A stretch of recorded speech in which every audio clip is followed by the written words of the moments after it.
விருச்சிகம். விருச்சிக ராசி அன்பர்களே, வீண் அலைச்சலை தவிர்க்கவும். மற்றவர்களுடன் வீண் மனஸ்தாபம் ஏற்படக்கூடும் என்பதால் பேசும்போது கவனமாக இருக்கவும். காரியங்களில் சிறு சிறு தடைகள் ஏற்பட்டாலும் பாதிப்பு எதுவும் இருக்காது. சிலருக்கு தெய்வ பிரார்த்தனைகளை நிறைவேற்றும் வாய்ப்பு ஏற்படும். அலுவலகத்தில் பணிச்சுமை அதிகரிக்கும். வியாபாரத்தில் வாடிக்கையாளர்களால் பிரச்சனைகள் ஏற்படக்கூடும். பொறுமை தேவை.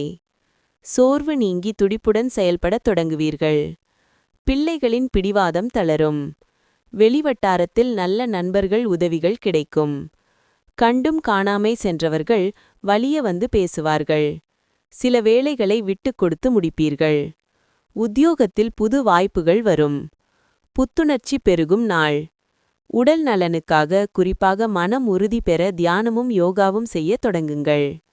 நாளின் தொடக்கத்தில் இன்று நீங்கள் எந்தவொரு நிதி இழப்பையும் சந்திக்க நேரிடும். இது நாள் முழுவதும் கவலையாக இருக்கும். உங்கள் பிரச்சனைகளை குடும்ப உறுப்பினர்களுடன் பகிர்ந்து கொள்வதன் மூலம் நீங்கள் லேசாக உணர்கிறீர்கள். ஆனால் பலமுறை உங்கள் முக்கியத்துவத்தை உங்கள் குடும்ப உறுப்பினர்களிடம் சொல்லவில்லை. நீங்கள் இதை செய்யக்கூடாது. இதை செய்வதன் மூலம் சிக்கல் இனி அதிகரிக்காது. ரொமான்ஸுக்கான வாய்ப்பு இருக்கிறது. ஆனால் குறுகிய நேரம்தான் இருக்கும்.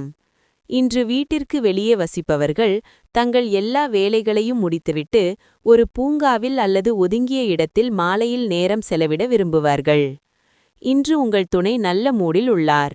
அதனால் நீங்கள் ஒரு சர்ப்ரைஸை இன்று எதிர்பார்க்கலாம்.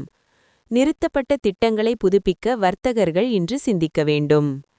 விசாகம் நட்சத்திரத்தில் பிறந்தவர்கள் வெளியூர் பயணம் மேற்கொள்வதை தவிர்க்கவும். அனுஷம் நட்சத்திரத்தில் பிறந்தவர்களுக்கு சகோதரர்களால் ஆதாயம் உண்டாகும். கேட்டை நட்சத்திரத்தில் பிறந்தவர்கள் மற்றவர்களுடன் வீண் விவாதத்தில் ஈடுபடுவதை தவிர்க்கவும்.